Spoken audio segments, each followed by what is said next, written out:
Jei vienas partneris nori pokyčių, o kitam viskas yra gerai. Tai klasika, ar ne? Taip. Kaip rasti bendrą motivaciją keistis? Dabar žiūrėkit, koks klausimas. Vienam gerai, kitam blogai. Nori bendro noro keistis. Keistis reikėtų eiti tam žmogui, kuriam yra problema tai. O mes ką norime daryti? Vilkti paskui save ir rodyti, kad tau reikia keistis. Bet geroji žinia yra tokia. Ir didžioji dalis porų pas mane ir ateina būtent tas vienas žmogus, kuriam yra negerai ir vienam pradėjus keistis, keičiasi ir kitas. Bet nuo ko? Vat aš kaip sakau, mes galime pakeisti kitą žmogų, bet pradėdami keisti savo elgesį. Tai pavyzdžiui. Tarkim, vyras nuolat kritikuoja arba ten neleidžia niekur išvykti, nu kaip pavyzdys, ar ne? Tu naudoja kažkokį psichologinį spaudimą prieš moterį, ar ne?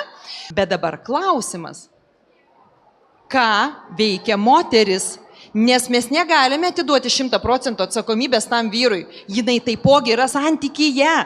Ir jeigu jinai leidžiasi būti, dubasinama, kad smurtaujama prieš ją būtų, bet jeigu jinai pati dirbs su savimi, jinai greičiausiai tokioje situacijoje ir būtų šitas žmogus, kuris nori keistis. Vyras nenorės, juk jam tai patogu. Jam patogu, kad jinai niekur nevažiuoja ir nieko nedaro. Ir kai tada dirbame su moterimi, pavyzdžiui, mokomės brėžti ribas, teisingai, ne per ultimatumus. Ir kai jinai pradeda sakyti, mielas vyre, aš tave myliu, gal tau reikia dėmesio ir taip toliau, bet viskas, aš nuo šiol, pavyzdžiui, pradėsiu važiuoti į darbo balius, nes yra ir tokių situacijų ir pas mane gyvenime taip yra buvę, kad ne, niekada gyvenime, nes tai yra to žmogaus nesaugumas. Ir kol aš toleruoju, tai, gerai, neleidžia, nevažiuosiu. Kokie aš vargšė, manis niekur neleidžia. Po to, kai suvokiu, palauk, davai prisimsiu atsakomybę už savo gyvenimą.